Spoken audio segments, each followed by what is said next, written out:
Hello everyone, कैसे हैं आप सब। आज हम रॉबर्ट कियोसाकी की book rich dad poor dad से कुछ बेहतरीन लेसन सीखेंगे। रॉबर्ट कियोसाकी ने अपने book rich dad poor dad में उनके दोनों फादर्स के बारे में एक्सप्लेन किया है।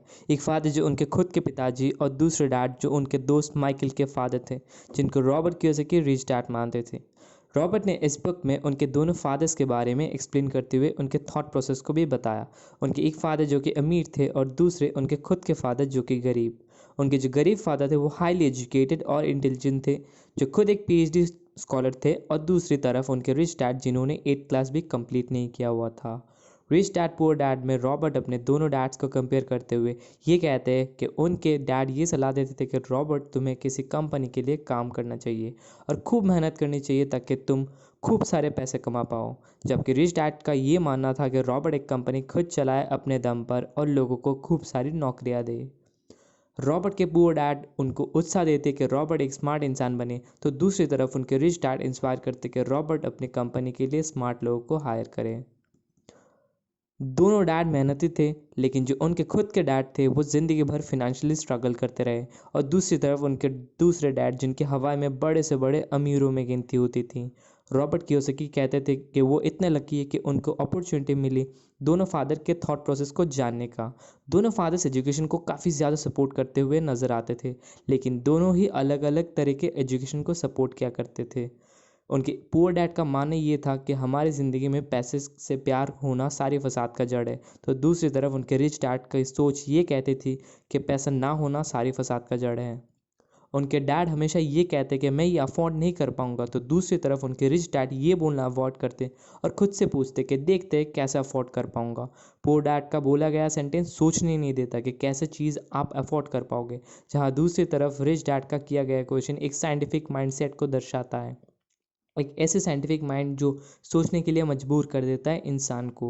उनके रिच डैड कहते थे अगर आप ऑटोमेटिकली कहो आई कांट अफोर्ड इट, आपकी ब्रेन काम करना बंद कर देता है। लेकिन दूसरी तरफ जहां आपने क्वेश्चन किया खुद को कि how can I afford it, वहां आपका ब्रेन अपनी पूरी जान झोंक देता है सोचने पर कि कैसे अफोर्ड कर पाओगे आप चीज़ों को। वो कहते थे कि ब्रेन के यूज़ करने पर हमारी ब्रेन की पावर और ज़्यादा बढ़ जाती है, और जब ब्रेन स्ट्रांग होता जाता है उतना ही ज़्यादा आप पैसा कमाने लगते हो। और इससे आखिर ये हुआ कि उनके खुद के डैड ज़िंदगी भर गरीब ही रह गए और दूसरे डैड काफ़ी ज़्यादा अमीर हो गए। पुअर डैड कहते थे कि उन्हें रुपए में कोई इंटरेस्ट नहीं है या फिर रुपए मायने नहीं रखते उनके लिए, तो दूसरी तरफ उनके रिच डैड उन्हें ये कहकर मोटिवेट करते कि पैसा एक बहुत पावरफुल चीज़ है। रॉबर्ट कहते थे उनके खुद के डैड अपनी छोटी थॉट्स और छोटे एक्शंस के वजह से वो पुअर थे, और काफ़ी लोग अपनी छोटी सोच और छोटे एक्शंस के कारण ही गरीब रह जाते हैं। उनके पुअर डैड उन्हें कहते थे कि पढ़ाई खूब मेहनत से करो, एक अच्छी सी डिग्री लो और जॉब करो पैसों के लिए। दूसरी तरफ उनके रिच डैड उनको एनकरेज करते थे अमीर बनने के लिए। रॉबर्ट को ये बताते rich people don't work for money, ये आर्ट सीखना कि पैसे कैसे काम करें आपके लिए ये एक लाइफ लॉन्ग स्टडी है। और रॉबर्ट को बताते कि सीखो पैसे तुम्हारे लिए कैसे काम करें। रिच डैड कहते थे कि पुअर और मिडिल क्लास लोग पैसे के लिए काम करते हैं ज़िंदगी भर। वह कहते थे मैं पैसों के लिए काम नहीं करता, पैसे मेरे लिए खुद काम करते हैं। और जब रॉबर्ट 9 साल के थे तो उन्होंने डिसाइड किया कि वो अपने रिच डैड की बातें सुनेंगे और सीखेंगे पैसों के बारे में जानने के लिए। ऑथर कहते हैं कि सबसे ज़्यादा पावरफुल है फिनेंशियल एजुकेशन होना एक इंसान के पास। रुपए आते जाते रहते हैं, लेकिन अगर आपके पास सही फिनेंशियल एजुकेशन हो, एक क्या पैसे कैसे काम करते हैं, तो आप इस पर महारती हासिल कर लेते हो और समय के साथ साथ आप भी काफ़ी रईस बनते रहते हो। रिच डैड ने जो रॉबर्ट के लेसन्स बताए वो रॉबर्ट कियोसाकी की लाइफ के काफ़ी इंपॉर्टेंट लेसन्स रहे, और जिससे हम भी काफ़ी कुछ सीख सकते हैं। वो कहते हैं कि अगर आपके अंदर फियर आपके लिए एक तरह का इमोशन ट्रिगर करता है, जब भी पैसे की बात उठी तो ये काफ़ी आसान हो जाता है समझना कि आप पैसों के लिए ही काम करने वाले हो ज़िंदगी भर। एक डर ही है जो लोगों से काम करवाता है पैसों के लिए। वो डर जब लोग अपनी बिल्स चुका नहीं पाएंगे, जब लोग कंपनी से काम ना करने पर निकाल दिए जाएंगे, वो कम पैसे होने का डर, एक फिर से शुरुआत करने का डर। वो कहते हैं इससे ज़्यादातर लोग पैसों के गुलाम हो जाते हैं और फिर अपने बॉस के ऊपर ही चिढ़ने लग जाते हैं।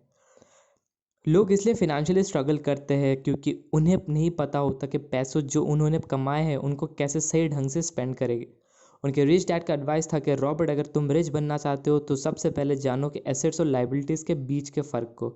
उनके लिए एसेट्स वो चीज़ है जो आपके पॉकेट में पैसा डाल पाए, जो एसेट्स अगर आप ना भी हो उस जगह पर तब भी इनकम जनरेट कर पाए आपके लिए, और लाइबिलिटीज़ वो सारे जो पॉकेट से पैसा निकाल ले जाए।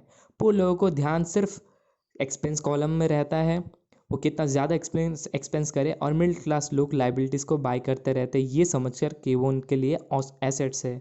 लेकिन अगर आप एक अमीर बनना चाहते हो तो आपकी फोकस सिर्फ और सिर्फ एसेट कॉलम में ही होना चाहिए। रिच डैड कहते हैं लोग सोचते हैं ज़्यादा पैसा होने से रुपए से रिलेटेड प्रॉब्लम्स ख़त्म हो जाएंगे, लेकिन फिनेंशियल एजुकेशन ना होने के कारण आखिर में एक बहुत बड़ी रीज़न बनकर रह जाती उन प्रॉब्लम्स का। वो कहते हैं अगर आप रिच बनना चाहते हो तो पहले फिनेंशियली लिटरेट होना ज़रूरी है, क्योंकि वही आपकी एक स्ट्रॉन्ग फाउंडेशन बिल्ड करेगी खूब सारी पैसे कमाने के लिए।